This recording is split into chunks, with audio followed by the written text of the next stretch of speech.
In the small town of Greenwood, nestled between rolling hills and sprawling farmlands, autumn had always been a season of celebration. For 8-year-old Sarah Miller, the annual church fair was the highlight of the year, a magical day when the entire community gathered around St. Matthew's Parish grounds for games, food, and laughter. But on October 12, 1999, what began as a perfect day of childhood joy would become the beginning of a 2-decade mystery that would haunt the town like a persistent shadow. And a revelation that would challenge everything everyone thought they knew about fate, identity, and second chances.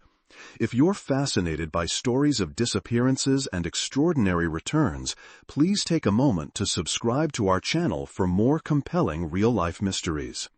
Sarah Miller was the kind of child who collected dandelion seeds and made wishes on each one before blowing them into the autumn breeze. With her chestnut hair that caught the sunlight just so, and a laugh that could brighten even the gloomiest day, she was the pride of Mark and Lisa Miller's life. Their only daughter was precocious, with a vocabulary that often surprised adults and a curiosity that seemed boundless. "Mom, do you think stars are just holes in the floor of heaven?" she once asked Lisa while they were stargazing on their back porch. It was questions like these that made Lisa believe her daughter might grow up to be a philosopher or perhaps a writer. Mark Miller worked as an accountant at the local credit union, a steady job that provided well for his family. He'd often come home from work to find Sarah waiting at the window, her small hands pressed against the glass, eager to tell him about her day's adventures. He'd scoop her up, spin her around, and listen intently as she described the frog she'd found in the garden or the cloud that looked exactly like their neighbor's cat. "Daddy, can we go to the pond tomorrow? I want to see if the ducks came back," she'd ask, her blue eyes wide with anticipation. "Sure thing, Princess," Mark would reply, unable to deny his daughter anything when she looked at him that way. Lisa Miller taught 3rd grade at Greenwood Elementary, the same school Sarah attended. A warm and nurturing woman with blonde curly hair she often wore in a practical bun, Lisa was beloved by her students and respected by her colleagues. She'd sometimes bring Sarah to her classroom after hours, letting her daughter explore the reading corner or help arrange supplies for the next day's lessons. "Mrs. Miller, is Sarah going to be in your class when she gets to 3rd grade?" other students would ask. "No," Lisa would explain with a smile. "Teachers don't usually teach their own children, but I'll be right down the hall." Their home on Maple Street was modest but comfortable, with a white picket fence that Sarah had helped paint one summer weekend. Her bedroom walls were adorned with her own artwork, watercolor paintings of butterflies and crayon drawings of their family, always depicted holding hands beneath a smiling sun. A bookshelf overflowed with stories of adventure and fantasy, feeding her imagination daily. Sarah had a small circle of friends, but her best friend was undoubtedly Michael Thompson, the boy who lived 3 houses down. They'd been inseparable since preschool, building snow forts in winter and catching fireflies in summer. Michael was quieter than Sarah, more cautious, but her adventurous spirit brought him out of his shell. "Come on, Michael, the treehouse isn't that high up," she'd encourage, already halfway up the wooden ladder her father had built in their backyard oak tree. I'm coming," Michael would reply, carefully testing each rung before proceeding. School was generally easy for Sarah, though she struggled a bit with mathematics. Her teacher, Mrs. Gonzalez, described her as a joy to have in class during parent-teacher conferences. Medium-low pitch, clear and confident delivery at 180 words per minute. Maintain a suspenseful and serious tone, but keep the pacing smooth and natural. Avoid over-enunciating or drawing out words. Use light, natural pauses at commas, slightly longer at periods. For quoted dialogue, shift to a more conversational tone, appropriate to each character. Keep the narration compelling, focused, and immersive from beginning to end. Sarah particularly excelled in reading and creative writing, often staying up past her bedtime with a flashlight under her covers, lost in worlds of imagination. The Miller family wasn't wealthy, but they were comfortable, and most importantly, they were happy. Sunday dinners at Grandma Miller's house were a tradition where Sarah would help roll out dough for apple pie while listening to stories of the old days. Holidays were filled with homemade decorations and family recipes passed down through generations. But like any child, Sarah had her moments of sadness and frustration. She'd sometimes feel jealous when Lisa paid attention to other children at school. She'd get impatient when Mark was too tired after work to play with her. And she occasionally fought with Michael over whose turn it was to be the captain during their pretend pirate adventures. "It's not fair. You were captain yesterday," she'd protest, arms crossed firmly over her chest. These small conflicts, however, were merely ripples in the otherwise calm waters of her childhood. Nothing suggested the storm that was brewing on the horizon. As September gave way to October in 1999, excitement began building in Greenwood. The annual church fair at St. Matthew's was approaching, a tradition dating back over 50 years. For Sarah, it was a day filled with cotton candy, carnival games, and the freedom to run between booths with friends while parents chatted nearby. "Can I wear my new blue dress to the fair?" Sarah asked Lisa a week before the event, twirling around the kitchen to make the skirt flare out. "Of course you can, sweetie, and maybe we can get that butterfly face painting you liked so much last year," Lisa replied, marking the fair date on the family calendar. The days leading up to the fair were filled with anticipation. Sarah helped Lisa bake brownies for the bake sale booth, carefully measuring ingredients and licking the spoon when her mother wasn't looking. Mark took Friday afternoon off work to help set up tents and game stations on the church grounds. "Do you think I'll win a goldfish this year, Dad?" Sarah asked as she handed him tent stakes. "Well, you've been practicing your ring toss all summer, so I'd say you have a pretty good chance," Mark winked. The morning of October 12th dawned gray and misty, with a light drizzle that threatened to dampen the festivities. Sarah stood at the window in her pajamas, watching raindrops race down the glass. "Will they cancel the fair?" she asked, her voice tinged with worry. "No, honey," Lisa assured her. "The weather report says it'll clear up by noon. Most of the activities are under tents anyway." True to the forecast, by mid-morning the rain had subsided, leaving behind puddles that reflected the emerging patches of blue sky. The air was crisp with the scent of fallen leaves and damp earth. A perfect autumn day was developing. Sarah could barely contain her excitement as she got ready, carefully putting on her blue dress and allowing Lisa to braid her hair with a matching ribbon. She slipped her favorite silver bracelet with tiny heart charms over her wrist, a birthday gift from her grandparents. "Can I call Michael to make sure he's going?" she asked, bouncing on her toes by the phone. The Thompson family confirmed they were indeed planning to attend and would see the Millers there around noon. Sarah clutched her small purse containing $5 of carefully saved allowance money, already planning how to spend each dollar. The church grounds were transformed when they arrived. Colorful tents dotted the expansive lawn, and the sound of carnival music filled the air. The bell tower of St. Matthew's stood watch over the festivities, its clock marking the passing hours of what should have been simply another community gathering. "Remember, stay where we can see you," Mark reminded Sarah as they entered the fairgrounds. "If you want to go to a different area, come tell us first." "I know, Dad," Sarah replied, her eyes already scanning the crowd for Michael. The fair was in full swing by early afternoon. Sarah and Michael darted from the cakewalk to the ring toss, their laughter joining the symphony of sounds that defined the day. They won small prizes, a plastic dinosaur for Michael and a bracelet of colorful beads for Sarah. They devoured cotton candy and caramel apples, their faces sticky with sugary evidence of their indulgence. Lisa checked on them periodically, waving from where she was helping at the bake sale booth. Mark was assisting with the parking lot, directing the steady stream of cars that continued to arrive. The church fair had always been a safe space where everyone knew everyone, and children were watched by the collective eyes of the community. At approximately 2:45 p.m., Sarah approached her mother's booth, Michael trailing behind her. "Mom, can we go see the duck pond game? It's on the other side by the church building," she asked, pointing toward a cluster of tents near the parish hall. "All right, but come straight back here afterward," Lisa instructed. "I'll be looking for you in 15 minutes, okay?"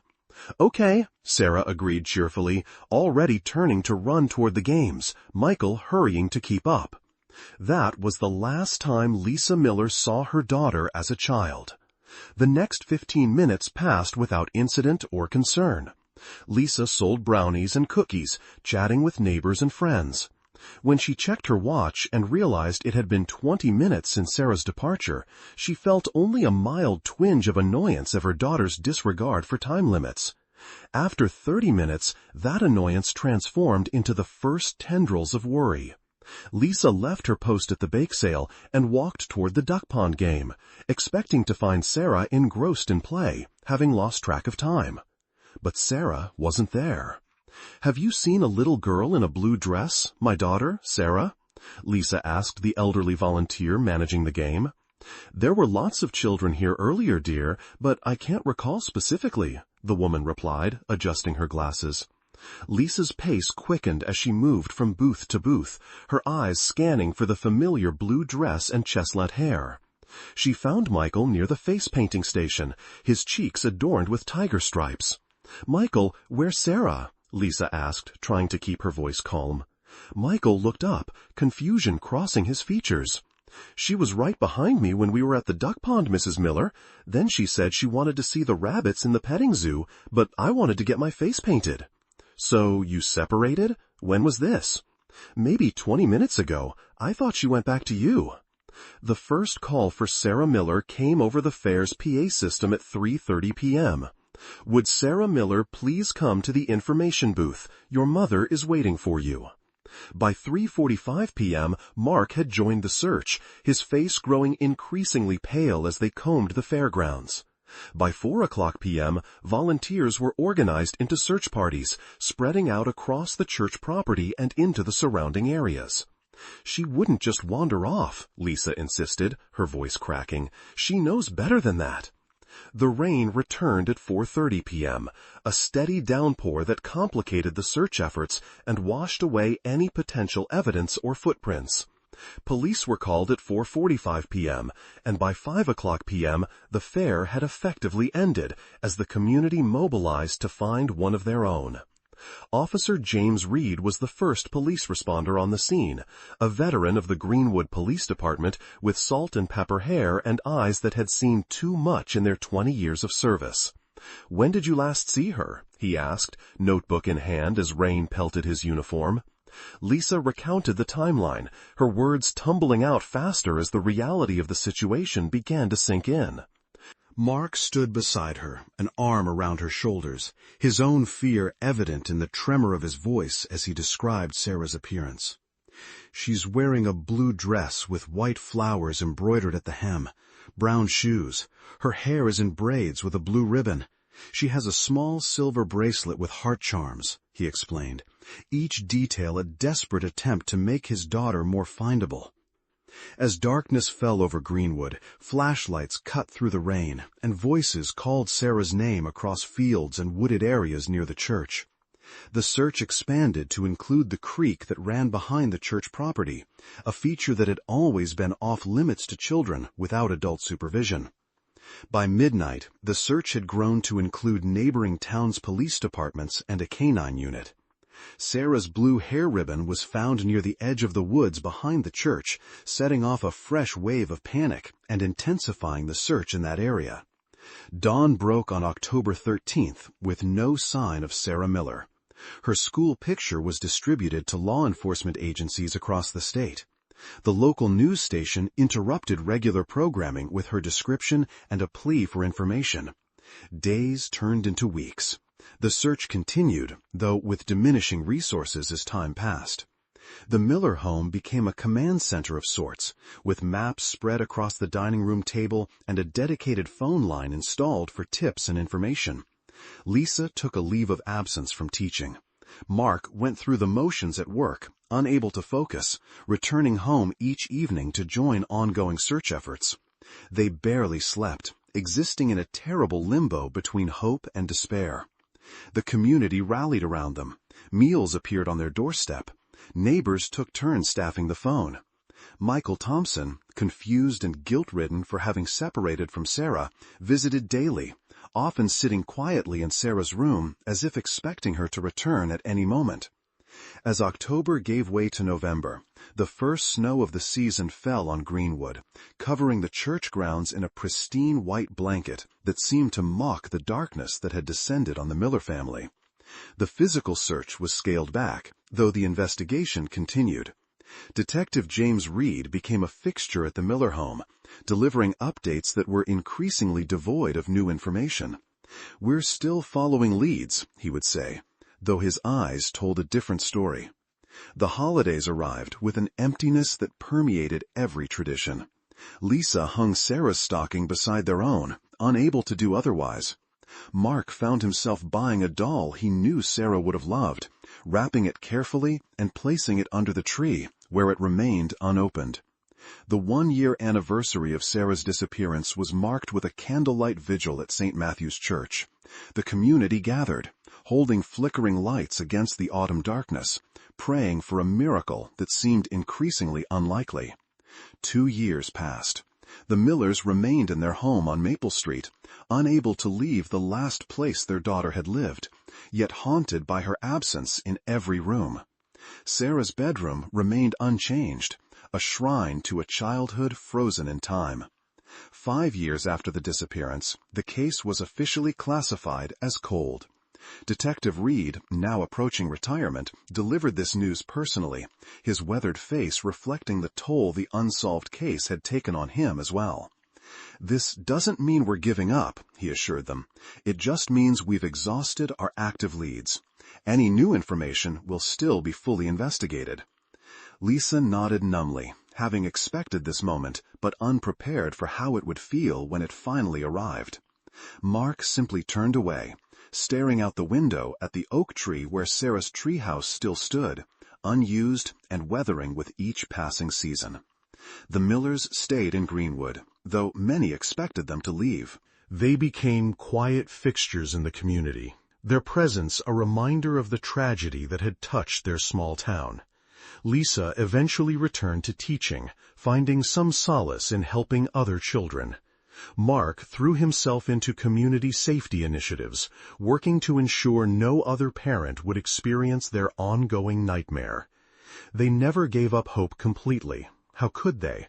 But they learned to carry their grief and uncertainty like a heavy stone, always present but gradually incorporated into the fabric of their altered lives. 10 years after Sarah disappeared, the church fair was still held annually, though with enhanced security measures and parental supervision requirements. The Millers never attended again, the association too painful to bear. 15 years passed. Michael Thompson graduated from college and moved to New York City to pursue a career in education, the memory of his childhood friend never far from his thoughts. He occasionally called the Millers, now in their 50s, to check in and share memories of Sarah.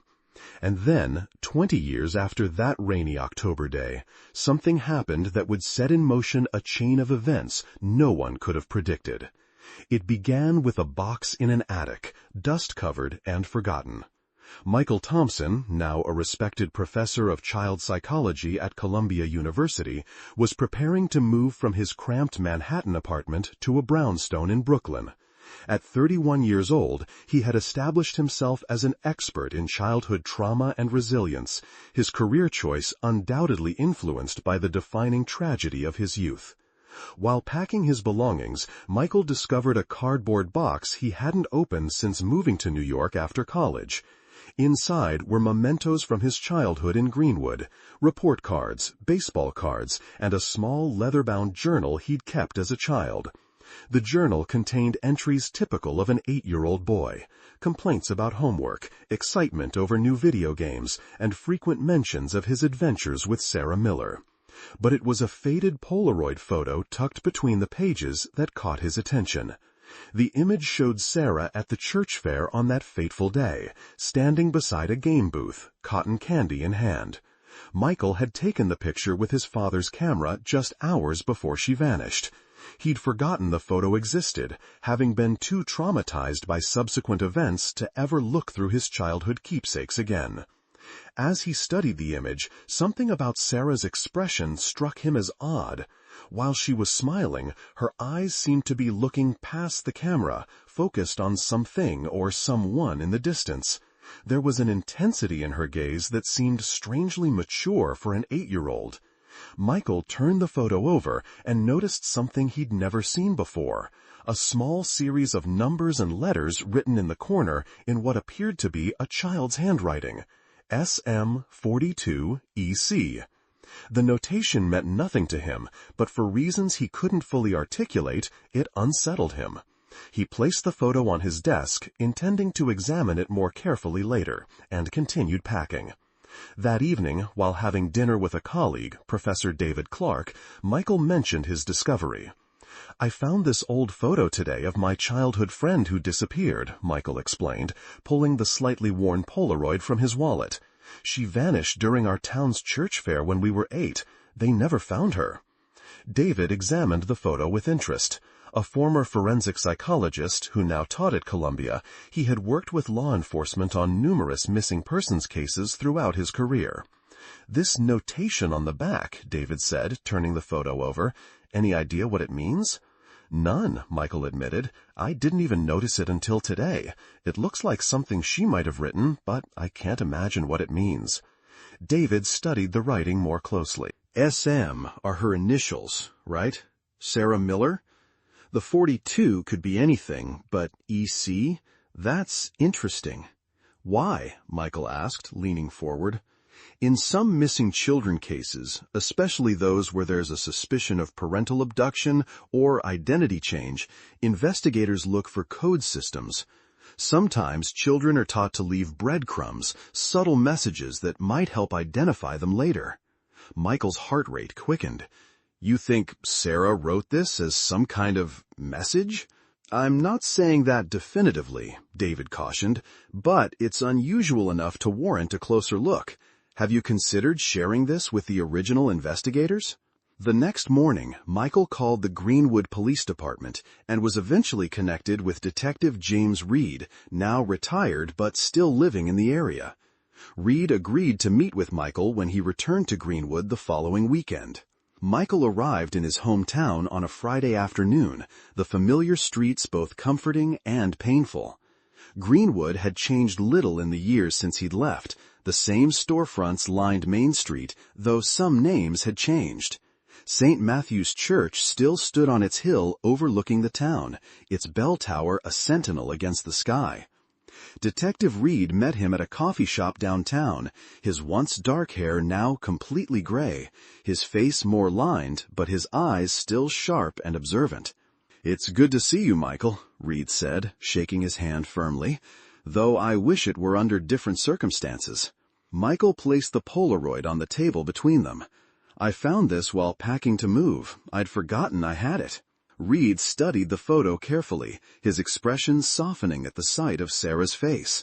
He had spent years searching for this child, and the case had never fully released its grip on him, even in retirement. "And this notation on the back?" he asked, turning the photo over. "That's what caught my attention," Michael explained.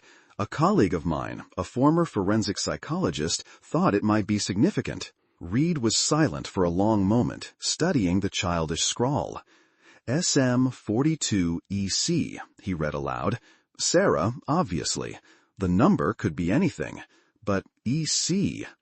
His voice trailed off, and Michael saw something flicker across the detective's weathered features, a spark of recognition quickly masked. "What is it?" Michael pressed. "Probably nothing," Reed said, too quickly, "but I'd like to take this to a colleague who specializes in cold cases. Would you mind if I keep the photo for a few days?" Michael hesitated, strangely reluctant to part with this rediscovered connection to Sarah. "Can you make a copy instead? This is the only photo I have of her from that day." Reed agreed, and they walked together to a nearby print shop where high-resolution scans were made. As they parted, Reed promised to be in touch soon. "Have you seen the Millers while you're in town?" the detective asked. "Not yet," Michael admitted. "I'm planning to visit tomorrow. I'm nervous about it, to be honest. I haven't seen them in person in years. They'll be glad to see you, Reed assured him. You were an important part of Sarah's life. They've never forgotten that. The next day, Michael stood on the porch of the Miller home, his hand poised to knock. The house looked smaller than he remembered, its white paint slightly weathered, the garden meticulously maintained. Lisa's ongoing therapy, he supposed. Mark Miller answered the door, his tall frame now slightly stooped, his once brown hair now mostly gray. Recognition and warmth flooded his features when he saw Michael. "Michael Thompson," he said, his voice thick with emotion. Come in. Lisa will be so happy to see you." The interior of the house was both familiar and different.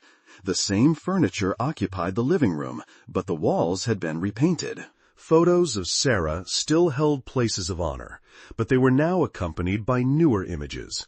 Mark and Lisa at what appeared to be community events, standing with groups of children. Lisa emerged from the kitchen, her blonde curls now streaked with silver, but her smile still warm and genuine. She embraced Michael tightly. "Look at you," she said, stepping back to appraise him. "A professor now. Sarah would have been so proud of you." The mention of Sarah's name hung in the air between them, a presence as real as any of the living occupants of the room. Michael swallowed hard, suddenly uncertain how to proceed. Over coffee in the kitchen, the same mugs, he noticed with a pang, Michael told them about finding the photo and the strange notation.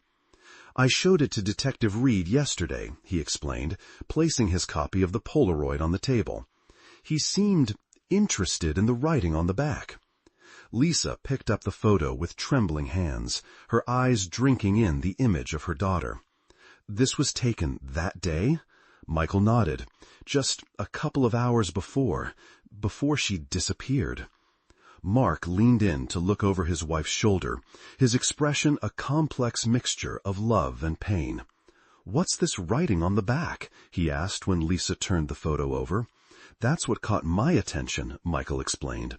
SM42EC.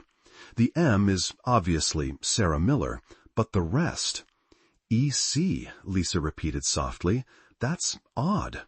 "What?" Mark asked, looking at his wife. "Sarah used to play this game where she'd create secret identities for herself," Lisa explained. "She had several, but there was one she used most often, Emily Carter. She said Emily was her grown-up name for when she became a famous scientist or artist." Michael felt a chill run down his spine. Emily Carter, EC. "It's probably just a coincidence," Mark said, though his voice lacked conviction. "Kids create all sorts of fantasy worlds." "But why write it on a photo from that day?" Michael pressed. "And what about the 42? No one had an answer, but the atmosphere in the kitchen had changed, charged with a current of possibility that hadn't existed in years. When Michael left the Miller home that afternoon, he carried with him a promise to keep them informed of any developments. He also carried something else, a renewed sense of purpose, and the first fragile tendril of hope he'd felt regarding Sarah's case since they were children. The following week, back in New York, Michael received a call from Detective Reed. "I need you to come back to Greenwood," Reed said without preamble. "There's been a development." "What kind of development?" Michael asked, his heart racing. "Not over the phone," Reed insisted. "How soon can you get here?" Michael arranged for a colleague to cover his classes and was on a train to Greenwood the next morning. Reed met him at the station, looking both excited and apprehensive. "Let's go somewhere private," the detective suggested, leading Michael to his car. They drove to the Greenwood police station, where Reed had arranged to use a conference room, despite his retired status. Once they were seated, Reed placed a file folder on the table between them. "After you showed me that photo, I contacted a colleague at the FBI who specializes in long-term missing persons cases," Reed explained. "The notation on the back, SM42EC, got me thinking about something." He opened the folder and removed several documents. Over the past 20 years, I've kept track of cases with similarities to Sarah's. Children who disappeared from community events, fairs, or crowded public places. There was a cluster of such disappearances in the late 90s and early 2000s across several states. Michael leaned forward, studying the documents. Case summaries of missing children, most around Sarah's age, all vanishing under similar circumstances. "What does this have to do with the notation on the photo?" he asked. Reed pulled out another document, a printout of what appeared to be an academic biography. "This is where it gets interesting. My FBI contact ran the initials EC through their database, cross-referencing with the approximate age Sarah would be now and any possible connections to the number 42. He pushed the printout toward Michael. "They found this." Michael looked down at the page, which featured a professional headshot of a woman in her late 20s. She had chestnut hair styled in a sophisticated bob, wire-rimmed glasses, and was wearing a tailored blazer. The name beneath the photo read, Dr. Emily Carter, Ph.D.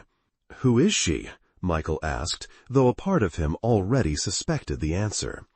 Dr. Emily Carter is the founder and president of 42 Foundation, an educational organization that has established innovative schools for gifted children across the country. She appeared on the academic scene about 5 years ago, seemingly out of nowhere, with degrees from prestigious universities and a revolutionary approach to education. Michael stared at the photo, searching the woman's features for traces of the 8-year-old girl he had known. The resemblance was there, in the shape of the eyes, the curve of the smile, but muted by time and maturity. "You think this is Sarah?" he asked, his voice barely above a whisper. "I think it's a possibility we need to investigate," Reed replied carefully. "The coincidences are compelling. The name Emily Carter, E.C., the foundation name 42, the number on the photo, and look at this." He pointed to a section of the biography that described Dr. Carter's background.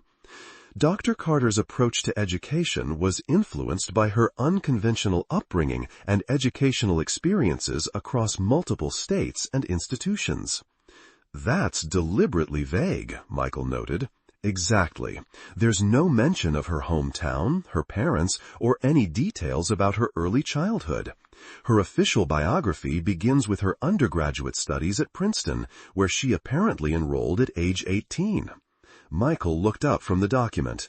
"So what now?" "Now we proceed very carefully," Reed advised. "If this is Sarah, and that's still a big if, there could be complicated reasons why she's living under a different identity. We need more information before approaching her or informing the Millers." The investigation expanded over the following weeks. Michael returned to New York, but remained in daily contact with Detective Reed. They established that Dr. Emily Carter maintained an office at her foundation's headquarters in Manhattan, less than 3 miles from Columbia University where Michael taught. Reed arranged for discreet surveillance and background research, leveraging his law enforcement connections. The picture that emerged was fascinating. Dr. Carter had appeared in academic circles approximately 7 years earlier, first as a graduate student at Princeton, then quickly rising to prominence with her innovative educational theories and successful foundation. Her 42 Foundation had opened 5 schools across the country, each employing a unique curriculum designed to identify and nurture children's individual talents and learning styles. The Foundation's mission statement emphasized providing opportunities for children to discover and develop their authentic selves, language that struck both Michael and Reed as potentially significant. What they couldn't find was any record of Emily Carter before her enrollment at Princeton. No high school records, no childhood addresses, no family connections. It was as if she had materialized as a fully formed adult.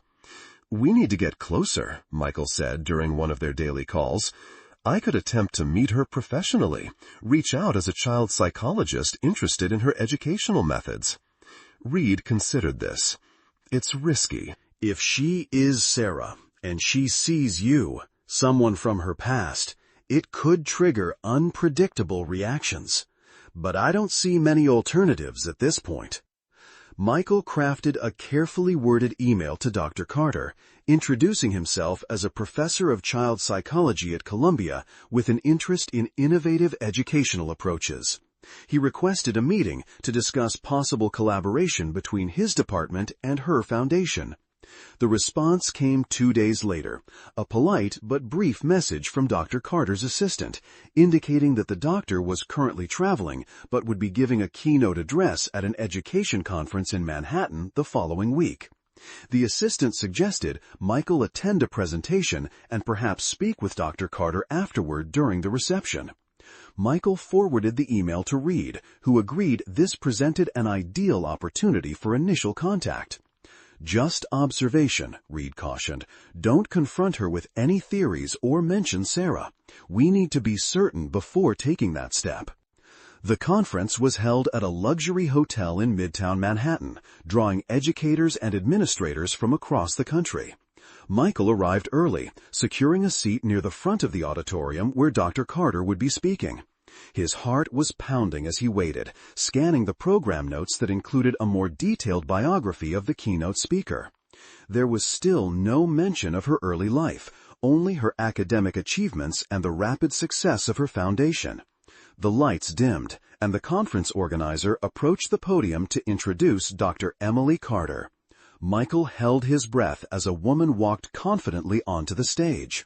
In person, the resemblance was even more striking than in the photographs. She moved with grace and purpose, her chestnut hair now styled in a sleek bob, her blue eyes bright behind stylish glasses. She wore a tailored navy suit and minimal jewelry, just a simple silver bracelet on her left wrist. Michael felt a jolt of recognition at the sight of that bracelet. Could it be the silver bracelet with heart charms that Sarah had been wearing when she disappeared? Dr. Carter began her presentation, her voice clear and authoritative as she discussed her educational philosophy.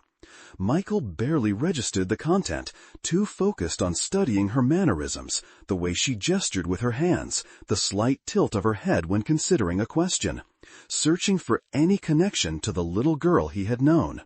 There was a moment midway through her talk when she smiled in response to an audience question. A genuine, unguarded smile that transported Michael back 20 years to a playground in Greenwood. In that instant, he was certain Dr. Emily Carter was Sarah Miller. After the presentation, Michael joined the queue of attendees waiting to speak with Dr. Carter at the reception. His mind raced, trying to decide what to say, how to approach her without causing alarm. When his turn came, he extended his hand. Dr. Carter, I'm Michael Thompson from Columbia University. Your presentation was fascinating. She took his hand, her grip firm and professional. Thank you, Professor Thompson. I believe you emailed about potential collaboration? Her eyes gave no sign of recognition, no indication that she saw him in him, the boy who had once been her best friend. Either she truly didn't remember him, or she was an exceptional actress. Yes, I'm particularly interested in your approach to identifying children's individual learning styles, Michael said, struggling to maintain his composure. Your foundation's work aligns with some of my research on childhood development and resilience. Resilience is a particular interest of mine as well, she replied, and something in her tone made Michael wonder if there was a deeper meaning behind her words. Their conversation was brief, interrupted by others waiting to speak with her, but they exchanged business cards, and she expressed interest in continuing their discussion at a later date. My assistant will reach out to schedule a proper meeting, she promised, before turning to the next person in line. Michael left the conference in a state of emotional turmoil. He called Detective Reed from a quiet corner of the hotel lobby. It's her, he said without preamble. I'm certain of it. What makes you so sure? Reed asked. Everything. Her mannerisms, her smile. And Reed, she was wearing a silver bracelet with heart charms, just like the one Sarah had on when she disappeared. There was a long pause on the other end of the line.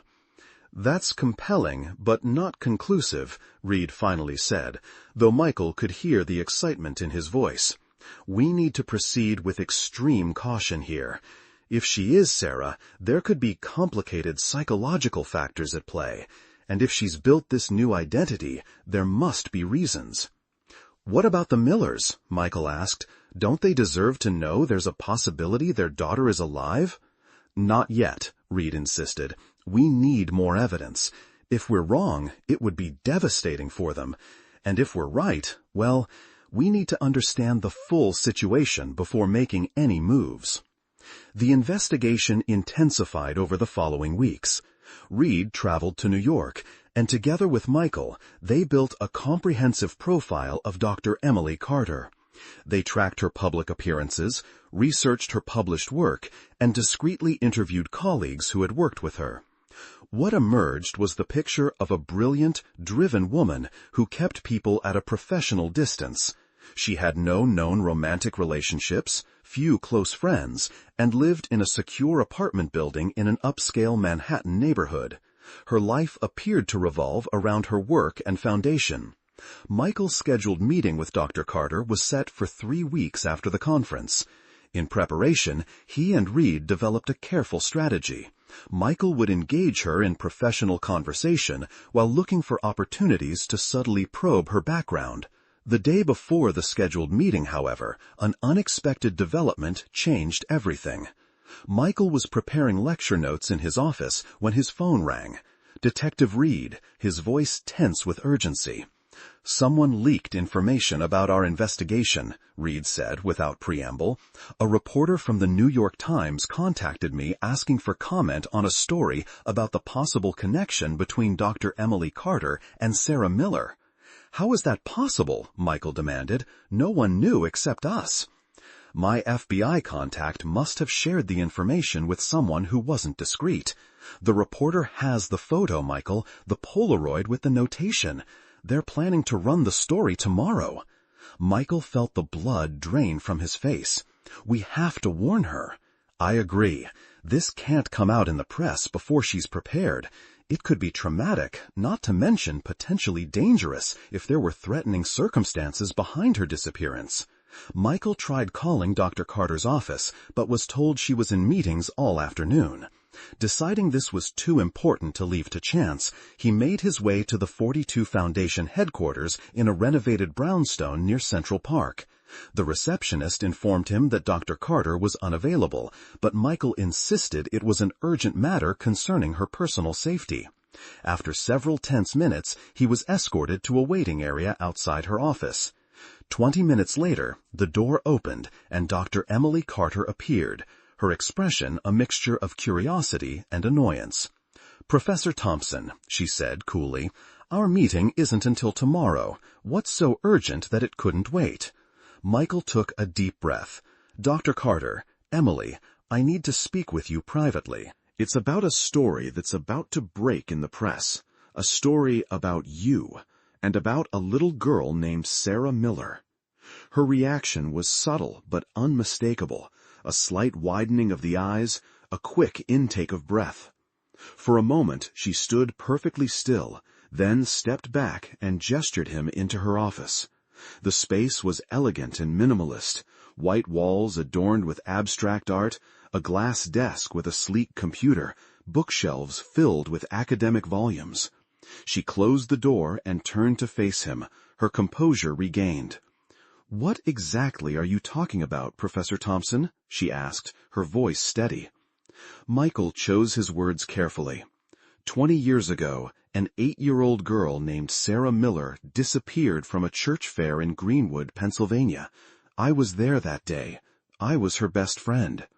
He paused, watching her face for any reaction.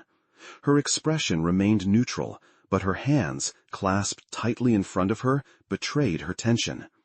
"Recently, I found a photograph taken of Sarah that day," he continued. On the back was a notation, SM42EC. Sarah Miller, 42, Emily Carter. Along with other evidence, this has led to the theory that you might be Sarah Miller. There was a long silence. Emily moved to her desk chair and sat down, gesturing for Michael to take a seat across from her. "And this theory is about to be published?" she asked, her voice professional but with an undertone of something Michael couldn't quite identify. "Yes, tomorrow, in the New York Times. I came to warn you, to give you a chance to prepare, or to deny it if it's not true." Emily looked at him directly, her blue eyes, so familiar, searching his face. "And what do you believe, Professor?" Michael met her gaze. "I believe you're Sarah Miller. I believe you're my childhood friend who disappeared 20 years ago." Another silence stretched between them, this one heavier than the last. Finally, Emily, or Sarah, reached for a drawer in her desk and removed a small silver object. She placed it on the desk between them, a bracelet with tiny heart charms. "This was a gift from my grandparents for my 8th birthday," she said quietly. "I was wearing it the day of the fair." Michael felt tears spring to his eyes. "Sarah," he whispered. She nodded, a complex mixture of emotions crossing her features. "Yes, though I've been Emily Carter for so long now, it sometimes feels like Sarah Miller was someone else entirely, a character in a story I read once." The revelation, though expected, hit Michael with the force of a physical blow. Here, sitting across from him, was the little girl whose disappearance had shaped his life, the friend he had mourned for 20 years. "What happened to you?" he asked, his voice thick with emotion. Emily, Sarah, took a deep breath. "It's complicated, and not entirely what you might expect, but you're right about one thing. I need to get ahead of this story, on my terms." She picked up her phone and called her assistant, instructing them to clear her schedule for the remainder of the day and to contact her media relations team for an emergency meeting. "You and I have a lot to discuss," she told Michael after ending the call, "and there are others who need to hear this directly from me before it becomes headline news." That evening, in a private meeting room at a discreet Manhattan hotel, Sarah Miller, now known to the world as Dr. Emily Carter, sat across from Detective James Reed. Michael Thompson was there as well, still processing the reality of finding his long-lost friend. "I've spent 20 years wondering what happened to you," Reed said, his weathered face reflecting decades of carrying this unsolved case. "I never stopped looking." "I know," Sarah Emily replied, "and I appreciate that more than I can express. But what happened, it wasn't what anyone suspected." She took a deep breath and began her story. "I wasn't abducted in the traditional sense. There was no kidnapper, no predator who took me from the fair that day. What happened was both simpler and more complex." She explained that during the fair, she had wandered toward the petting zoo area when she noticed a woman sitting alone on a bench, crying. Being a naturally empathetic child, Sarah approached and asked what was wrong. "The woman told me her name was Eleanor Collins. She worked for a social services organization that helped place children in foster homes. She was upset because she'd just learned that funding for her program had been cut, meaning many children wouldn't get the support they needed." Sarah, with a child's desire to help, sat with the woman and listened to her explain her work. Eleanor showed her photographs of children who had been helped by the program, kids who had gone from troubled situations to finding success and happiness. "She told me I was special, that she could tell I was smart and compassionate. She said children like me could make a real difference in the world if given the right opportunities." As they talked, the rain began to fall more heavily, and Eleanor suggested they move to her car to stay dry while they continued their conversation. "I knew I shouldn't go with a stranger," Sarah admitted, "but she didn't feel like a stranger by then. She had identification, photos of her work. She seemed official, trustworthy." In the car, Eleanor continued to talk about her program and the children she'd helped. She mentioned a special initiative for exceptionally gifted children, a program called Project 42 that provided advanced educational opportunities. "She asked me questions about school, about what I liked to learn. She seemed impressed by my answers. Then she asked me a question that changed everything. If you could choose any life for yourself, what would it be?" Sarah had told her about her dream of becoming a scientist or teacher, of wanting to help people learn and grow. Eleanor had nodded thoughtfully and then made an extraordinary suggestion. She said I could be part of Project 42, that I had exactly the kind of potential they looked for. But it would mean leaving my current life behind, completely. She explained that the program operated with total discretion to protect the children involved. At 8 years old, Sarah didn't fully comprehend what was being proposed. It sounded like an adventure, a chance to do something important. Eleanor painted a picture of prestigious schools, mentors, and opportunities that appealed to Sarah's precocious intellect. She told me to think about it, but that I needed to decide quickly. If I wanted to join, I should write a code on something I had with me, my initials, the project number, and the initials of the name I'd like to use in my new life. Sarah had thought of her favorite grown-up name, Emily Carter, and written the code on the back of the Polaroid Michael had taken earlier that day. I didn't understand I was agreeing to disappear, Sarah explained, her voice steady despite the weight of her words. I thought it was like being chosen for a special mission, like in the books I love to read. I didn't realize what it would mean for my parents, for everyone who loved me. Eleanor had driven them away from the fair, explaining that the program required immediate relocation. By the time Sarah began to have doubts, to ask about saying goodbye to her parents, they were already far from Greenwood. She told me my parents had been informed, that they had agreed it was best for me. I was confused, but I believed her. I was 8 years old. What followed was a carefully orchestrated transition. Sarah was taken to a home in upstate New York, where she was introduced to Robert and Catherine Carter, a childless couple who worked with Project 42. They became her new parents, and she became Emily Carter. The Carters weren't bad people, she emphasized. They genuinely believed they were giving me opportunities I wouldn't have had otherwise. They were told my biological parents had voluntarily placed me in the program. Emily received an exceptional education, attending private schools under her new identity. The Carters moved frequently, Boston, Chicago, San Francisco, making it difficult for anyone to track their history or ask too many questions. I was happy in many ways, she admitted. I excelled academically. I had friends, though never close ones since we moved so often. But as I got older, I began to have questions, doubts about my past. By her teenage years, Emily had fragmented memories of her life as Sarah, memories the Carters dismissed as dreams or imagination. They discouraged questions about her early childhood, focusing instead on her bright future. When I was 17, Robert Carter died of a heart attack. Catherine became depressed, and our carefully structured life began to unravel. That's when I found the documents. Hidden in Robert's home office were files related to Project 42, not a legitimate social services program as Emily had been led to believe, but a controversial educational experiment run by a private foundation. The project identified children they deemed exceptionally gifted and removed them from what they considered limiting environments to provide elite educational opportunities. They believed they were saving us, Emily explained, rescuing children with extraordinary potential from ordinary lives. They convinced themselves the ends justified the means. The files included her original identity, Sarah Miller from Greenwood, Pennsylvania, and notes indicating she had been selected based on academic evaluations and psychological profiles collected without her parents' knowledge.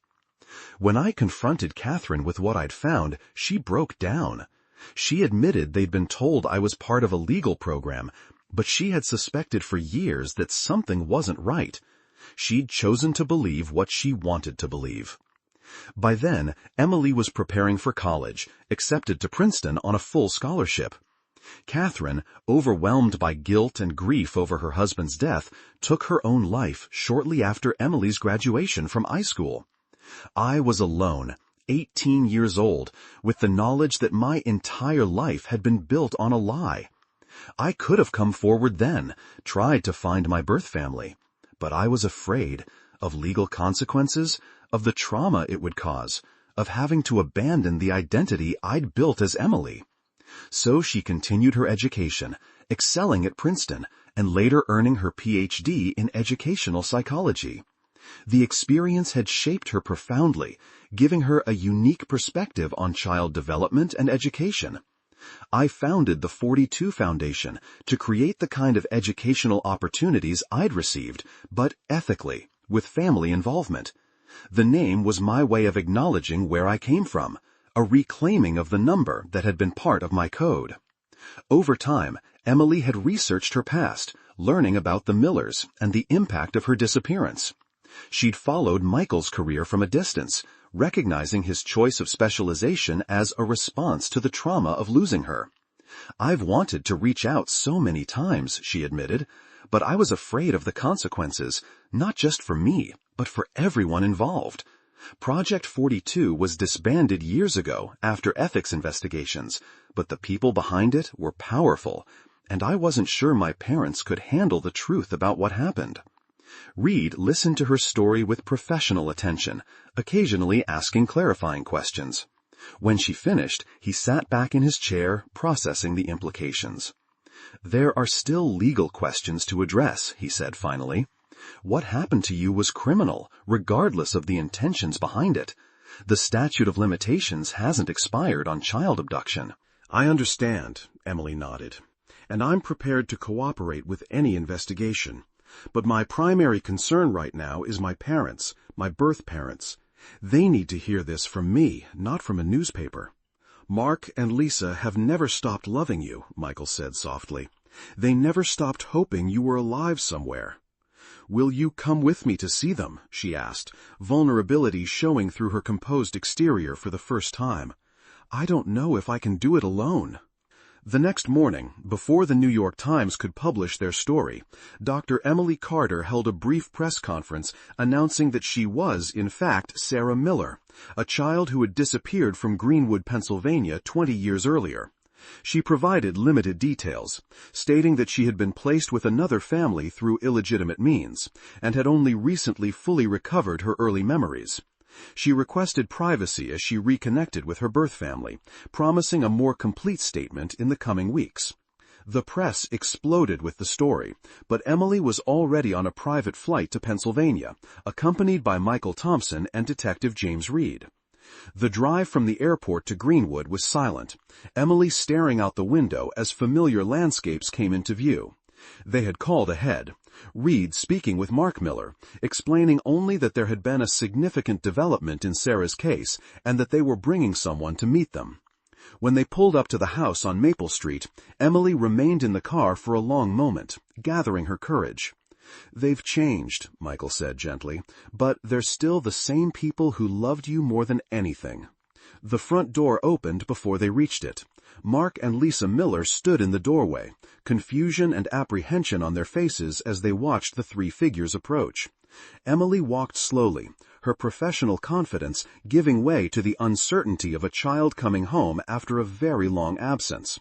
When she reached the bottom of the porch steps, she looked up at the couple who had given her life. "Mom? Dad?" she said, her voice barely above a whisper. Lisa's hand flew to her mouth, her eyes widening in shock and dawning recognition. Mark gripped the doorframe for support, his gaze locked on the woman standing before them. "Sarah," Lisa breathed, taking a tentative step forward. "Is it really you?" Emily nodded, tears filling her eyes. "It's me. I'm so sorry I've been gone so long." What followed was a moment beyond words, Lisa rushing down the steps to embrace the daughter she had mourned for 20 years, Mark following seconds later, their arms enveloping her as if they might never let go again. They sank to their knees together on the front lawn, 2 decades of grief and longing pouring out in tears and broken words of love and disbelief. Michael and Reed stood back, witnesses to a reunion that few missing children's cases ever see. Neighbors began to emerge from nearby houses, drawn by the commotion, word spreading rapidly through the small town that a miracle was unfolding on Maple Street. Inside the Miller home, sitting in the living room where her childhood photos still held places of honor, Emily told her parents the full story of what had happened that rainy day at the fair, and the life she had lived since. She held nothing back. The confusion of her childhood, the gradual realization as a teenager, the fear and uncertainty that had kept her from reaching out sooner. Mark and Lisa listened, their hands rarely leaving their daughters, as if to reassure themselves she was real, occasionally interrupting with questions or expressions of outrage at what had been done to their family. "I built a good life," Emily assured them. "I've tried to use what happened to me to help other children in ethical, transparent ways. But there was always something missing. I was always searching for home without fully remembering what home was." "You have a home here," Lisa said firmly. "You always have. You always will." The days that followed were a whirlwind of emotion and adjustment. The story became national news, with reporters camped outside the Miller home and endless requests for interviews and statements. Emily handled the media with the poise she had developed as Dr. Carter, while protecting her parents from the most intrusive aspects of the attention. Legal proceedings began against the few surviving architects of Project 42. Most had died or were elderly, but prosecutors were determined to bring what justice they could for Sarah and potentially other children who had been taken under similar circumstances. DNA tests confirmed what no one really doubted. Emily Carter was indeed Sarah Miller. Medical records were compared, identifying marks verified. The silver bracelet with heart charms, preserved for 20 years, matched the description in the original missing person report. The community of Greenwood rallied around the reunited family. St. Matthew's Church held a special service of Thanksgiving, the bell tower ringing for hours in celebration. The annual fair, which had continued with enhanced security measures over the years, was renamed the Sarah Miller Community Celebration. For Emily, the adjustment was complex. She maintained her identity as Dr. Emily Carter professionally. It was the name under which she had built her foundation and reputation. But privately, she began the process of reconnecting with her roots as Sarah Miller. She spent long hours with her parents, looking through photo albums, visiting childhood haunts, relearning the history of her family. She reconnected with extended family members, aunts, uncles, cousins, who had grown up hearing stories about their missing relative. Her relationship with Michael evolved into a deep friendship based on their shared past and mutual understanding of how Sarah's disappearance had shaped them both.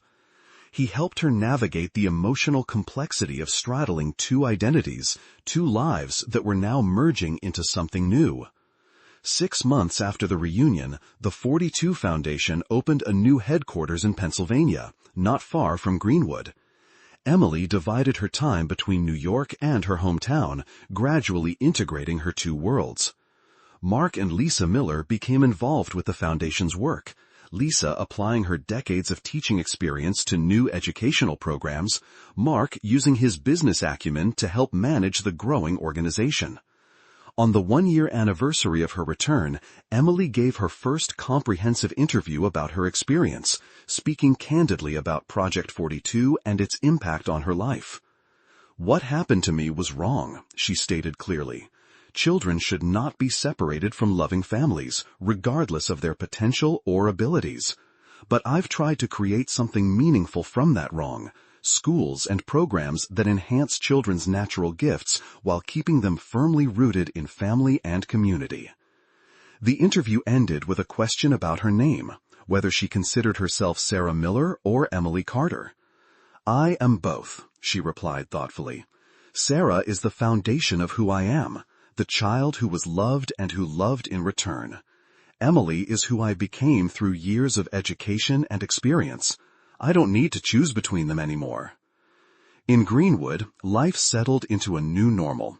The White House on Maple Street was renovated and expanded, creating space for Emily to stay during her frequent visits. The oak tree in the backyard, which had stood as a silent sentinel during the years of absence, now supported a new treehouse, built not for a child, but as a quiet retreat where Emily could work or simply reflect on the extraordinary journey that had brought her home. The story of Sarah Miller and Emily Carter became more than a sensational headline or a miraculous reunion. It evolved into a testament to resilience, to the enduring bonds of family, and to the possibility that what seems irrevocably lost can sometimes find its way back, transformed but undiminished. For Mark and Lisa Miller, the wound that had defined 20 years of their lives began to heal. The pain would always be part of their story, but it was no longer the ending. Their daughter had returned to them, different, certainly, shaped by experiences they hadn't shared, but undeniably their Sarah, carrying the heart of that 8-year-old girl within the accomplished woman she had become. And for Emily Carter, once Sarah Miller, the journey continued. She carried forward her mission of educational innovation, now enriched by the knowledge of her true origins and the love that had waited for her through 2 decades of separation. The little girl who had vanished on a rainy day had indeed become a woman of extraordinary achievement and influence, not despite what had happened, but in part because of it. In the end, perhaps the most profound lesson of her story was this: identities can be changed, paths can be altered, but the essential core of who we are remains.